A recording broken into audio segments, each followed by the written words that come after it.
Good morning friends, કેમ છો? જય શ્રી કૃષ્ણ, જય માતાજી. ચેતન ગઢિયા બ્લોગમાં તમારું સ્વાગત છે. તો જો અત્યારે સવારના વાગી ગયા છે 8 અને આપણે અત્યારથી જ બ્લોગની શરૂઆત કરી દઈએ કે ચાલો અત્યારથી જ આપણે બ્લોગ બનાવવાનું સ્ટાર્ટ કરી દઈએ. અને આજે તો છે ને એકદમ મસ્ત વાતાવરણ થઈ ગયું છે. કારણ કે કેટલા દિવસથી વરસાદ આવતો હતો ને, અને વરસાદ ન હોય તો ધાબળ જેવું હોય ને ભેજવાળું વાતાવરણ હોય ને એવું બધું હતું. પણ આજે મસ્ત વાતાવરણ થઈ ગયું, એકદમ સરસ તડકો નીકળી ગયો. અત્યારનો તડકો પણ બહુ જ સરસ છે. અને બધા પોતપોતાના કામમાં વળી ગયા છે. કાવ્યાબેન પણ રેડી થઈને બેસી ગયા છે. એના પપ્પા પણ ઓફિસ જતા રહ્યા અને પપ્પા પણ ઠાકોરજીની સેવા કરે છે. તો આવું જો બધું છે મિત્રો અત્યારથી. તો તમે વિડીયો સ્કીપ કરતા નહીં, પૂરેપૂરો જોજો. અને હવે આપણા કાવ્યાબેન શું કરે છે ને એ જોઈ લઈએ. તો જો આપણા કાવ્યાબેન રેડી થઈ ગયા છે. હવે સ્કૂલે જવાનું કામ. અત્યારે મેં નીંદર આવતી લઈને બોલવાનું મૂળ ન હોય. જો બગાડશું ખાઈ કાવું હે ને, નીંદર આવે તો સૂઈ જા. અને આજ સવાર સ્કૂલે નહોતું જવું કાં, બહુ નીંદર આવતી હતી એટલે. તો કાવ્યા, તમારા સ્કૂલમાં પાણી આવ્યું પછી કઈ ફેરબદલ થયા? ગાર્ડનમાં થયા હતા, એક પ્લાન્ટ હુકાઈ ગયું. બીજા બધાય બાકી બધા ઠીક છે. ઠીકઠાક છે. બાકી એવું જ હતું. બાકી લાંબા લાંબા ફૂલ હોય ને સનફ્લાવર જેવા, એમાંથી એક એવો હોય છે ને પાંદડાનો, ખાલી પાંદડાનો, એમાં ફૂલ નહોતા આવ્યા હજી, ઈ પડી ગયું.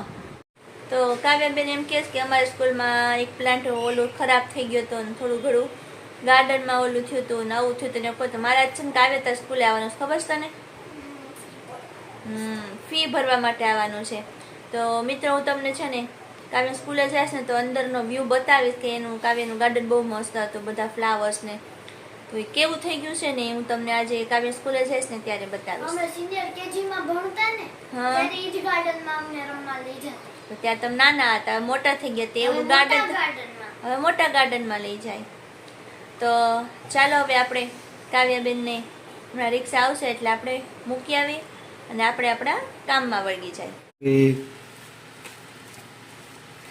नंदलाल को राधा जू पे हरि राधा जी को नाम लिवावे जसुमति सु परमानंदती छीनवार फिर नो छावर पावे यह सुख सावन में बनिवावे दुल्हे दुल्हनी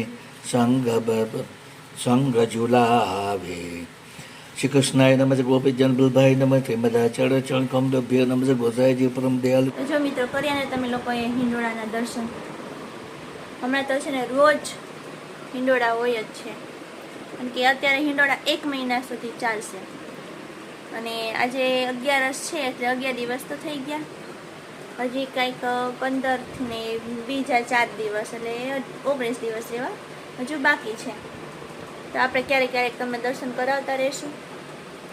તો ચાલો મિત્રો, હવે હું છે ને ઘરનું કામકાજ બધું ફટાફટ પતાવી દઉં. અને માર્કેટમાં પણ જવાનું છે અને કાવ્યાની સ્કૂલે પણ જવાનું છે. તો ચાલો ફટાફટ કામે વળગી જઈએ.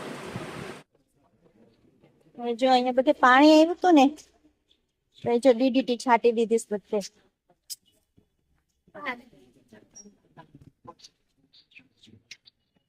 જો દવા છાંટી ગયા છે નગરપાલિકા વાળા, એટલું સારું છે. સ્કૂલમાં આ સાઈડ પણ છે, જો વ્હાઈટ વ્હાઈટ છે ને.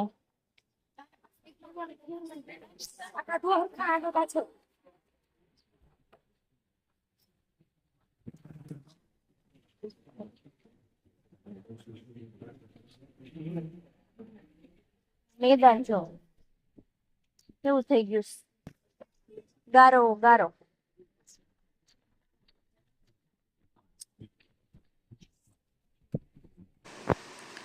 છેક ખૂણા સુધી પાણી હતું એટલે ગારો પણ બહુ જ થયો છે. એટલા માટે અહીંથી કોઈ વાહન આવતો નથી, બધા મેઇન ગેટેથી જ આવે છે, મેદાનમાંથી કોઈ આવતું નથી. અને અત્યારે ગુજરાતી મીડિયમવાળા છોકરાઓનો સ્કૂલનો ટાઈમ છે એટલે એ લોકો જો બધા આવે છે, બધા એના વાલીઓ બધા મૂકવા માટે આવે છે સ્કૂલમાં. આ બધું ચોખ્ખું કરી નાખ્યું છે એટલે વાંધો નથી. સરસ સાફ સફાઈ કરી નાખી છે સ્કૂલવાળાઓએ અને બધું એકદમ ક્લીન કરી નાખ્યું છે. અને જો આ ગાર્ડન છે ને એમાં બહુ એટલે મસ્ત ફૂલ હતા, બધા અલગ અલગ કલરના ને અલગ અલગ વેરાયટીના બધા ફૂલ હતા, પણ બધા પાણી આવ્યું એટલે બધું ખતમ થઈ ગયું અને બધું બગડી ગયું છે. બગીચો ખરાબ થઈ ગયો આખો. તો જો મિત્રો આવી ગઈ છું કાવ્યાની સ્કૂલેથી અને માર્કેટમાંથી. જોયું ને કાવ્યાની સ્કૂલ કેવી થઈ ગઈ હતી સાવ. પણ એ લોકો 2 દિવસની, એક દિવસ આખો દિવસ પાણી હતું અને શનિ રવિની રજા હતી ને, જેવું પાણી હતું ને 2 દિવસમાં આખી સ્કૂલ એકદમ ક્લીન કરી નાખી. ક્યાંય ગંદકી રહેવા ન દીધી, કારણ કે એક માળ ડૂબી ગયો હોય તો ગંદકી પણ એટલી જ થઈ હોય, કાદવ એટલો આવ્યો હોય. સારું કર્યું, ફટાફટ એ લોકોએ સાફ સફાઈ કરી નાખી છે. અને હવે આપણે રસોઈ બનાવવા આવી ગયા છે રસોડામાં, કારણ કે કાવ્યાબેન આપણને કહી ગયા છે શાક તમે બનાવી નાખ્યું હોય તો કાવ્યા કહીને દઈશ કે મમ્મી મારા માટે બટેકાનો સંભારો બનાવજો. મારે છે ને બપોરે બટેકાનો સંભારો અને રોટલી ખાવીશ. તો સારું, હું કહું બપોર આવે છે ત્યારે બનાવી દઈશ. તો અત્યારે એના માટે સંભારોને બનાવું છું, પછી રોટલી કરી લઉં, પછી જમી લઈએ. તો ચાલો હું મારું કામ પતાવી દઉં. પહેલાં આટલું બધું પાણી ન પીવાય કાવ્યા, પછી જમીશ શું તું? તરસ બહુ લાગી હવે તો જમીશું જમીને ભૂખ હજી છે. જે તારું આજ મસ્ત ફેવરેટ તું મને કહીને ગઈ હતી ને, થાકી ગયા. તો સૂઈ જવાનું છો.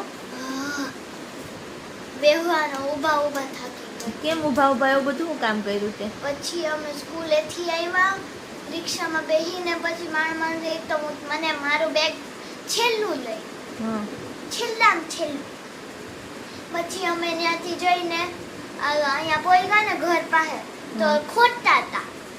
આમ સીધી લાઈન ખોદી, પછી આડી લાઈન ખોદવા માંડ્યા. મારે હાલવું ક્યાં પછી ત્યાંથી, અને રિક્ષા જાય ક્યાં? તો ટપી જવાય ને. પણ ઈ તપાય એવું જ નથી છે કેવું છે, પડી જાય એમાં. સવારે નહોતું એવું કઈ. સવારે નહોતું. હું સવારે ગઈ ને શાક લેવા એમાં ત્યાર નહોતું. પછી ફરીને ગઈ હું ત્યારે ઠેક ઘરે પહોંચી. હા તો હાલો હવે જમવા માંડો. હાલો તારું ફેવરેટ બનાવ્યું જોઈ લેજો શું બનાવ્યું છે મેં. યસ ભીંડાનું શાક છે. યસ કરું. ગેસ શું કરે ખબર જ છે, તું કઈને તો ગઈ તી. બટેકાનો સંભારો અને રોટલી. ચલો જમી લે ફટાફટ, બરોબર? આવી ગયા? આવી ગયો. કેમ મગજ દુખે છે? મગજ દુખતો નથી, ફાટે છે. એમ? ફાટે છે કાળા તડકા. આજ ક્યાં તડકો હતો? બહાર નીકળ તો ખબર પડે. હું બહાર તો જાવ જ છું. એ તો ખાલી જાતી હોય અહીંથી 2 ડગલા માર્કેટમાં. તો તમે ક્યાં જાવ છો? મારે છે જવાનું હોય સુરત. તો સુરત તો ટ્રેનમાં જાવ ને. ટ્રેનમાં જાઉં પછી ત્યાંથી ઉતરીને હું મને ત્યાં એરોપ્લેન લેવા આવે છે. હા, હજી એરોડ્રામ આઘું છે, ડુમસ રોડે છે. એટલે એ મને લેવા આવે છે. હા, મને કોક દીક લઈ જાવ, મને તો ખબર પડે. તમે મને સુરત તો લઈને જ જાતા, મારે શું કર, મને કેમ ખબર પડે કે કેવું સુરતનું છે? હું તો સુરતની આમ શકલ ભૂલી ગઈ કેવું છે. સારું છે, શકલ ભૂલી ગઈ. મારે સુરત જોવું છે. સુરતમાં કાંઈ છે જ નહીં, પણ મારે જોવું છે. હું ભૂલી ગઈ સુરતની શકલ. મને નથી મળતું હજી. શું નથી મળતું? સિટીમાં કાંઈ. હા, હા, ત્યાં શું ત્યાં પુલ જ નજર આવે. પુલ નજર આવે ને પુલ ચાલુ છે પેલા તૂટવાય આજે માંડ્યા. હું છે ને હા, બપોરે 11 વાગે છે ને પાર્લે પોઈન્ટ ગયો હતો. પાર્લે પોઈન્ટ ઈ કઈ બાજુ આવ્યું? ઈ આમ આવ્યું સિટીમાં. હા, એટલે પાર્લે પોઈન્ટ મને મેં દોસ્તારને ફોન કર્યો હા, કે તું મને લઈ જા અને પછી મૂકી જાજે, મારે જવાનું હતું એક જગ્યાએ મળવા. તો ઈ મને લઈ ગયો અને મૂકી ગયો, પણ મને રસ્તામાં ક્યાંય નો ખબર પડી કે આને ક્યાં કાઢીને ક્યાંથી નાખીને ક્યાં આવ્યું. પણ એમાં એવું છે સુરતમાં પુલ બન્યા નવા, મેટ્રોનું કામ ચાલુ, હા. એટલે રસ્તા બધા બંધ. એટલે જે રસ્તે આપણે મને અત્યારે આમ સીધા રોડ હોય હા. ને ઈ મળે, જો વેસુ જવાનું છે તો મળે, પછી અઠવા લઈને જવાનું છે તો મળે, બરાબર? એમ બધું સીધું મળે એમ. પણ એમ કે પાર્લે પોઈન્ટ ને બિસ્કિટ પોઈન્ટ ને તો ઈ ન મળે. એટલે તમને સીધું મળે, ઊંધું ન મળે. મળી જાય ટૂંકમાં ઓલું મેપમાં નાખવું પડે, સમજી તું? પણ એમ નહીં, ઈ તો બધા રસ્તા ખોઈદા હોય, બધી પતરા બાંધી દીધા છે એટલે ન ખબર પડે આપણને. અમુક રસ્તાની છે ને મને ખબર જ નહીં. 8વા લાઈન કે હવે 8વા લાઈનમાં પાછું એડ્રેસ હોય ને ઈ પાછું કઈક અંદરનું હોય એટલે એમ કે રોડ ઉપર તો ન રોડ હોય. ઉપર તો હોય નહીં, એના જેવું. એમ વેસું હોય તો વેસું કઈ એક નવસારી જેવડું વેસું છે, અડધા નવસારી જેવડું. હવે આપણે જલાલપુર જેવડું વેસું છે. તમને વેસું જોવા લઈ ગયા કેટલા વર્ષ થઈ ગયા? વેસુમાં જવાય જ નહીં. ત્યાં આપણે 40 વર્ષની ઉંમર પછી વેસુમાં જવાનું નહીં. કેટલા વર્ષ પહેલા મોલ જોવા લઈ ગયા હતા, મોલ માંથી આટો મારીને બહાર નીકળી, કારણ કે ત્યાં મોંઘું જેટલું કેમ લેવાનું, લઈ તો હકવાના જ ન હોય કોઈ, કારણ કે ત્યાં બધા મોટી મોટી પાર્ટીઓ જ રહે વેસુમાં. પાર્ટી તો ઠીક છે પણ ત્યાં સ્ટુડન્ટ એરિયા છે, બધો કોલેજ છે. હા, ત્યાં આપણું તો શું કામ હોય, એટલે બધા કોલેજિયન છોકરાઓ ને છોકરીઓ બધા ત્યાં ઊભા હોય, બરાબર છે. પણ ત્યાં આપણે મેઇન છે ને આમ જવાનું ખરા, ડુમ્મસ છે.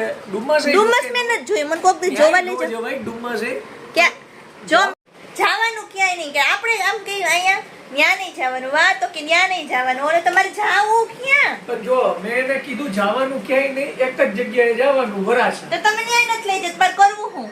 પણ વરાછા તો અમે રહેતા પેલા, ઈ તો જોયેલું જ છે. તો ત્યાં પણ હું તમને હું કહું, હું સુરતની શકલ ભૂલી ગઈ, તમે મને લઈ જાવ તો મને યાદ આવે.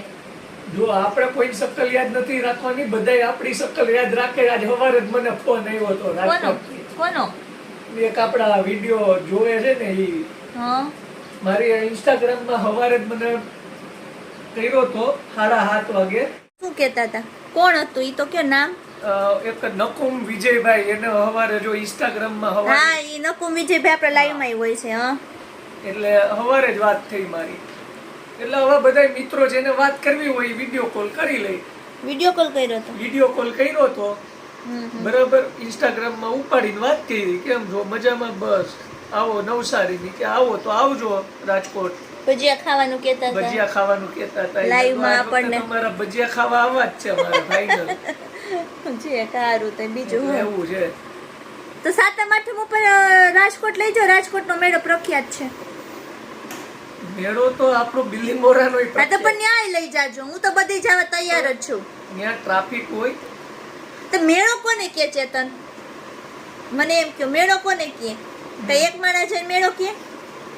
હા હા તો સારું લ્યો, કઈ નહીં, ત્યારની વાત ત્યારે, બરાબર. એટલે એવું છે બધું. આ રાજકોટમાં, અરે રાજકોટ હું સુરતમાં અત્યારે જવા જેવું નથી. અત્યારે એક તો મેટ્રોનું કામ ચાલે છે, પરિસ્થિતિ બહુ અનુરૂપ નથી રોડ ઉપર હાલવાની. બાઇક લઈને જવાય નહીં, 4 વ્હીલ લઈને જવાય નહીં, ટ્રેનમાં જવું પડે, બરોબર ને? ટ્રેનમાં જ જવાય. આવું છે ત્યારે મિત્રો. તો થયું મિત્રો, જ્યારે લઈ જાય સુરત ત્યાંની વાત, ત્યારે અત્યારે કંઈ જવાનું છે નહીં. તો ચાલો મિત્રો, આ સાથે આપણે આજનો બ્લોગ અહીંયા પૂરો કરીએ. નવો બ્લોગમાં પાછા મળશું, ત્યાં સુધી બધાને જય શ્રી કૃષ્ણ, જય માતાજી.